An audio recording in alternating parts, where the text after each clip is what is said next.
जी अस्सलाम वालेकुम नाज़रीन, मैं हूं आपका होस्ट आपका दोस्त मियां शमरेज़ और आप देख रहे हैं प्राइम प्लस न्यूज़। और इस वक्त मौजूद हैं हम डिस्ट्रिक्ट गुजरांवाला के एक मौज़ा गांव कोट सादुल्ला में, जहां एक बहुत ही दर्दनाक वाक़या पेश आया है। 3-4 रोज़ पहले एक नौजवान जिसकी उम्र तकरीबन 26 से 27 साल है, उसको फायर मार के कत्ल कर दिया गया है, जो कि बहुत बेदर्दी से कत्ल कर दिया गया।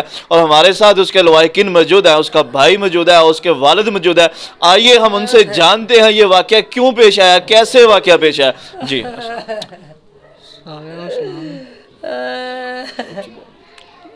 मेरा नाम दाऊद है, सलमान का मैं भाई हाँ। ठीक है, ਇਹ ਮੇਰੇ ਵਾਲਦ ਸਾਹਿਬ ਨੇ। ਅਸੀਂ 13 ਕਿੱਲੇ ਪਹਿਲੀ ਵਾਹਨੇ ਸਾਂ पे ਠੇਕੇ ਤੇ। ਸਾਨੂੰ 2 ਕਿੱਲੇ ਕਿਸੇ ਹੋਰ ਬੰਦੇ ਨੇ ਪਹਿਲੀ ਦਵਾਈ, ਉੱਥੋਂ ਨਾਲ ਹੀ ਠੇਕੇ ਤੇ ਅਸੀਂ ਲੈ ਲਈ ਹੈ। ਠੀਕ ਹੈ, ਅਸੀਂ ਉਹਨੇ ਕਿਹਾ ਪੈਸੇ ਪਹਿਲਾਂ ਦੇਣੇ ਨੇ, ਅਸੀਂ ਪਹਿਲਾਂ ਦਿੱਤੇ ਨੇ। ਠੀਕ ਹੈ, ਪਹਿਲੀ ਵਾਲੀ ਹੈ ਜਿਹੜਾ ਨਾ ਬਹੁ ਚੱਕ ਦਾ ਯਕੂਬ, ਸਾਈਂ ਕਿਕਰੀ ਨਾਲ ਤਲਵੰਡੀ ਖਜੂਰਵਾਈ ਦਾ ਅਮਜਦ। ਮੇਰੇ ਵਾਲਦ ਸਾਹਿਬ ਨੂੰ ਕਹਿੰਦੇ ਨੇ ਸਾਡੇ ਕੋਲ ਪਾਣੀ ਲੈ ਲਓ ਮੁੱਲ ਤੇ 60,000 रुपया दे दे अज। मेरे वाल साहब ने कहा मैं पानी नहीं लेना, मेरे को 60,000 नहीं है, मैं पानी नहीं लेना, मेरे को अपना पीटर लगा है। उन्हें लाइया 16 प्लेटा। ठीक, साढ़े को अपना पानी। ठीक है, ਉਹ ਸਾਡਾ ਮੁੰਡਾ ਜਿਹੜਾ ਵਾਈ ਵੀ ਕਰਦਾ ਸੀ। ਠੀਕ ਹੈ, ਉਹਨਾਂ ਕਿਹਾ ਪੈਲੀ ਛੱਡ ਦਿਓ, ਅਸੀਂ ਮੁੰਜੀ ਵੱਢ ਕੇ ਪੈਲੀ ਛੱਡ ਦਿੱਤੀ ਹੈ। ਠੀਕ ਹੈ, ਉਹ ਸਾਡਾ ਮੁੰਡਾ ਜਿਹੜਾ ਸਾਂਭਦਾ ਸਾਰਾ ਕੁਝ। ਠੀਕ, ਮੇਰੇ ਵਾਲਦ ਸਾਹਿਬ ਮਸ਼ੀਨ ਦਾ ਲੈਣ ਗਏ ਨੇ ਸਮਾਨ, ਹਾਰਵੈਸਟਰ ਦਾ, ਜੇ ਕਟਾਈ ਕਰਦੀਆਂ ਨੇ। ਉਹਨਾਂ ਨੇ ਨਾਲੇ ਆਂਦੇ ਨੇ ਮੈਂ ਪਹਿਲੀ ਤੋਂ ਝਾਤੀ ਮਾਰ ਜਾਵਾਂਗਾ, ਨਾਲੇ ਮੈਂ ਸਮਾਨ ਲੈ ਆਉਣਾ। ਇਹ ਸਾਨੂੰ ਇੱਕ ਮੁੰਡਾ ਨਾਲ ਹੋਰ ਸੀ। ਠੀਕ ਹੈ, ਉਹ ਸਾਡਾ ਦੋਸਤ ਹੈ ਕਦੀਰ।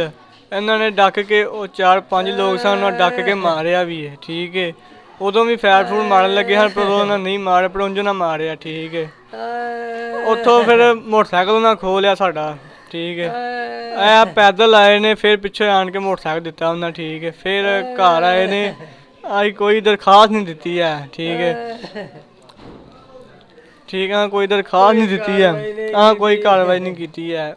ਉਦੋਂ ਬਾਅਦ ਅਸੀਂ ਆਪਣੀ ਗਏ ਹਾਂ ਫਸਲ ਦੀ ਕਟਾਈ ਕਰਨ। ਠੀਕ ਹੈ, ਅਸੀਂ ਪਹਿਲਾਂ ਅਸੀਂ ਆਂਦੇ ਰਹੇ ਸੁਲ੍ਹਾ ਕਰ ਲਓ, ਸਾਨੂੰ ਮਾਰ ਕੇ ਅਸੀਂ ਵੀ ਆਂਦੇ ਰਹੇ ਸੁਲ੍ਹਾ ਕਰ ਲਓ ਸਾਡੇ ਨਾਲ। ਸਾਨੂੰ ਮਾਰ ਤੇ ਅਸੀਂ ਕਹਿੰਦੇ ਨੇ ਸਾਡੇ ਨਾਲ ਸੁਲ੍ਹਾ ਕਰੋ, ਉਹਨਾਂ ਨੇ ਨਹੀਂ ਕੀਤੀ। ਠੀਕ ਹੈ, ਸਾਡੇ ਪਿੰਡੋਂ ਜੀ ਜਾਂਦੇ ਰਹੇ ਨੇ ਸੁਲ੍ਹਾ ਵਾਸਤੇ, ਉਹਨਾਂ ਸੁਲ੍ਹਾ ਨਹੀਂ ਕੀਤੀ। ਠੀਕ ਹੈ, ਉਦੋਂ ਬਾਅਦ ਉਹਨਾਂ ਕਿਹਾ ਜੀ ਆਜੋ ਆਣ ਕੇ ਕਟਾਈ ਕਰ ਲਓ। ਠੀਕ ਹੈ, ਅਸੀਂ ਆਪਣੀ ਮੂੰਜੀ ਵੱਢਣ ਗਏ ਆ, ਮਸ਼ੀਨ ਜਾਗ ਲੱਥੀ ਪੈਲੀ ਦੇ ਵਿੱਚ। 7-8 ਬੰਦੇ ਆਏ ਨੇ, 2-2 ਸਾਈਡਾਂ ਤੇ, 4 ਬੰਦਿਆਂ ਨੇ ਫਾਇਰਿੰਗ ਕੀਤੀ। ਉਦੋਂ ਵੀ ਮੇਰਾ ਭਾਈ ਵਿੱਚ ਸੀ, ਉਹਦਾ ਨਾਂ ਚਾਂਦ ਹੈ। ਠੀਕ ਹੈ, ਉਹ ਵੀ ਰੱਬ ਦੀ ਕਰਨੀ ਵੀ ਬਚਿਆ, ਨਹੀਂ ਤੇ ਕੋਈ ਬਚਣਾ ਚਾਂਸ ਨਹੀਂ ਹੈ। ਕਾਰਤੂਸ ਹਨ ਵੱਡੀ ਗਨ ਦੇ ਫਾਇਰ ਹੋਏ ਸਨ ਟਾਇਰ ਦੇ ਵਿੱਚ ਵੀ। ਠੀਕ ਹੈ, ਪਰ ਉਦੋਂ ਵੀ ਸਾਡਾ ਨੁਕਸਾਨ ਕਾਫੀ ਕੀਤਾ, 15 ਤੋਂ 20 ਲੱਖ ਰੁਪਏ ਦਾ। ਅਸੀਂ ਕੋਈ ਐਕਸ਼ਨ ਨਹੀਂ ਲਿਆ, ਕਿਉਂਕਿ ਸਾਨੂੰ ਧਮਕੀਆਂ ਲਾਉਂਦੇ ਸਨ, ਜੇ ਤੁਸੀਂ ਪੁਲਿਸ ਵਾਲੇ ਪਾਸੇ ਟੁਰੇ ਤੇ ਤੁਹਾਨੂੰ ਅਸੀਂ ਫੈਰ ਮਾਰ ਦੇਣੇ। ਠੀਕ ਹੈ, ਤੁਹਾਡਾ ਖਾਨਦਾਨ ਹੀ ਖਤਮ ਕਰ ਦੇਣਾ। ਠੀਕ ਹੈ, ਉਹਨੇ ਤੁਸੀਂ ਰਹਿਣ ਨਹੀਂ ਲੱਗੇ ਜ਼ਮੀਨ ਦੇ ਉੱਤੇ। ਠੀਕ ਹੈ, ਅਸੀਂ ਕੋਈ ਐਕਸ਼ਨ ਨਹੀਂ ਲਿਆ, ਪੂਰੇ ਪਿੰਡ ਵਾਲਿਆਂ ਨੂੰ ਪਤਾ, ਅਸੀਂ ਕੋਈ ਪਰਚਾ ਨਹੀਂ ਕਰਾਇਆ। ਅਸੀਂ ਉਦੋਂ ਬਾਅਦ ਚਲੇ ਗਏ ਹਾਂ ਅਸੀਂ। ਠੀਕ ਹੈ, ਸਾਨੂੰ ਪਿੱਛੋਂ ਫੋਨ ਹੁੰਦੇ ਰਹੇ, ਤੁਹਾਨੂੰ ਪਿੰਡ ਆਣ ਕੇ ਲੱਭਦੇ ਨੇ ਪਿਓ। 3 ਬੰਦਿਆਂ ਦੀਆਂ ਤਸਵੀਰਾਂ ਉਹਨਾਂ ਲੈ ਲਈਆਂ ਨੇ, ਪਤਾ ਨਹੀਂ ਕਿੱਥੋਂ ਲਈਆਂ ਤਸਵੀਰਾਂ, ਮੇਰੀ, ਮੇਰੇ ਵਾਲਦ ਸਾਹਿਬ ਦੀ ਤੇ ਉਹ ਮੁੰਡੇ ਦੀ, ਸਲਮਾਨ ਦੀ। ਠੀਕ ਹੈ, ਤਸਵੀਰਾਂ ਉਹਨਾਂ ਕੋਲ ਪਤਾ ਨਹੀਂ ਕਿੱਥੋਂ ਗਈਆਂ ਨੇ, ਕਿੰਝ ਗਈਆਂ ਨੇ। ਉਹ ਲੋਕਾਂ ਨੂੰ ਪੁੱਛਦੇ ਰਹੇ ਨੇ ਦੱਸੋ ਐਡਰੈਸ ਕਿੱਥੇ ਵੇ, ਕਿੱਥੇ ਗਏ ਨੇ। ਠੀਕ ਹੈ, ਕਈਆਂ ਨੇ ਦੱਸਿਆ, ਕਈਆਂ ਨੇ ਨਹੀਂ ਦੱਸਿਆ। ਠੀਕ ਹੈ, ਇਹਨਾਂ 29 ਤਰੀਕ ਨੂੰ ਪਿੰਡ ਆਇਆ ਸੀ। ਠੀਕ ਹੈ, ਮੈਂ ਛੱਤ ਤੇ ਹਾਂ, ਉਹ ਬਾਹਰ ਪਤਾ ਨਹੀਂ ਕੀ ਸ਼ਹਿਰ ਲੈਣ ਗਿਆ ਤੇ ਉਹ ਹਵੇਲੀ ਬੈਠਾ ਸੀ। ਅੱਬੂ ਗਏ ਹਨ ਸ਼ਾਦੀ ਤੇ ਜਿਹੜਾ ਨਾ ਮੇਰਾ ਚਾਂਦ ਭਾਈ, ਉਹ ਗਿਆ ਸੀ ਬੁਕਿੰਗ ਲੈ ਕੇ ਗੱਡੀ ਤੇ ਕਿਤੇ ਵਜ਼ੀਰਾਬਾਦ ਵੱਲ। ਠੀਕ ਹੈ, ਉਹਨੂੰ ਕਿਸੇ ਨੇ ਕਹਿ ਦਿੱਤਾ ਜੀ ਘਰ ਕੋਨੀ ਕੋਈ ਵੀ ਹੈ, ਤੂੰ ਆ ਜਾ। ਉਹ ਆਣ ਕੇ ਸਾਡੇ ਪਿੰਡ ਮਿਸਤਰੀਆਂ ਦੀ ਹਵੇਲੀ ਬੈਠਾ ਸੀ। ਠੀਕ ਹੈ, ਮਿਸਤਰੀਆਂ ਦੀ ਹਵੇਲੀ ਜਾਂਦਾ ਸੀ ਰੋਜ਼। ਉਹ ਆਇਆ, ਉਹਨੇ, ਮੈਂ ਬਾਹਰ ਗਿਆ, ਉਹਨੇ ਵੇਖਿਆ, ਉਹਨੂੰ ਵੀ ਵੇਖਿਆ ਤੇ ਉਹ ਆ ਗਿਆ ਥਲੋਂ। ਉਹਨੇ ਪਹਿਲਾਂ ਫੈਰ ਮੈਨੂੰ ਮਾਰਿਆ, ਮੈਨੂੰ ਨਹੀਂ ਲੱਗਾ, ਉਹ ਪਾਪੜਾਂ ਦੇ ਪਿੱਛੋਂ ਜਾ ਕੇ ਲੱਗਿਆ, ਫਿਰ ਉਹਨੂੰ ਮਾਰਿਆ। ਉਹ ਚੱਲ ਹੀ ਮੋਟਰਸਾਈਕਲ ਤੋਂ ਉਹਨੇ ਫੈਰ ਮਾਰੇ ਨੇ। ਔਰ ਕੋ 9mm ਦਾ ਪਿਸਤੌਲ ਸੀ। ਉਦੋਂ ਬਾਅਦ ਫਿਰ ਰਾਤ ਨੂੰ ਉਦਣ ਹੀ ਆਏ ਨੇ 29 ਤਰੀਕ ਨੂੰ ਤੇ ਆਣ ਕੇ ਫਿਰ ਸਾਡਾ ਬੂਹਾ ਖੜਕਾਇਆ, ਉਹਨਾਂ ਭੰਨਿਆ, ਲੱਭਦੇ ਰਹੇ ਨੇ ਸਾਨੂੰ। ਤੇ ਇੱਕ ਸਾਡੇ ਪਿੰਡ ਦੇ ਬੰਦੇ ਨੂੰ ਕਿਹਾ ਤੂੰ ਵੀ ਟੁੱਟ ਜਾਣੇ, ਤੈਨੂੰ ਤੂੰ ਵੀ ਫੈਰ ਖਾਣਾ ਹੈ, ਠੀਕ ਹੈ।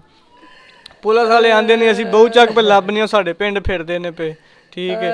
ਹਲੇ ਤੱਕ ਸਾਨੂੰ ਕੋਈ ਇਨਸਾਫ ਨਹੀਂ ਲੱਭਾ, ਕੋਈ ਇਹਨਾਂ ਮੁਲਜ਼ਮ ਨਹੀਂ ਫੜਿਆ ਹੈ। ਸਾਡੀ ਘੁੰਮਰ ਪੰਜਾਬ ਦਾ ਕਿ ਸਾਨੂੰ ਇਨਸਾਫ ਮਿਲੇ, नहीं तो सानू भी आन के फैर मार दो, सानू मार दो, सारा सारा कोई ले लो, सारा कोई लुट लिया जे। जी नाजरीन, ये वो जगह है जहाँ पर जनाब दिन दहाड़े तकरीबन 3 से 4 बजे के करीब ये वाक़या पेश आया है। और ये वो शख्स हैं हमारे साथ मौजूद हैं जिन्होंने ये सारा वाक़या खुद देखा है। ये इनसे जानते हैं कि ये कैसे वाक़या पेश है। जी भाई जो मैं वेख्या ना तो बंदा उधरों आया है, इतों बाइक से चढ़िया है इस जगह तो ना, तो थोड़ा जिहा अगे जाके उन्हें पिस्टल कढ़िया तो 2 फायर कर दिते ने। तो दोनों फायर लगे? दोनों फायर, एक इस लड़के को लगा, एक पीछे वो दूसरा पापड़ वाला लड़का था उसको लग गया। तो उसके बाद वो भाग गया? हाँ, वो बाइक पे ही था ना, वो बाइक से ही चला गया। जी ये देखें, ये वो जगह है जहाँ पे जनाब फायर लगा है। ये अभी भी खून जो मौजूद है, कुछ नज़र आ रहा है, कुछ तो मिटा दिया गया है। ये वो जगह जहाँ पे ये सारा वाक़या पेश आया। जी नाजरीन, ये थे वो हक़ाइक़ जिनकी वजह से ये मामला पेश आया।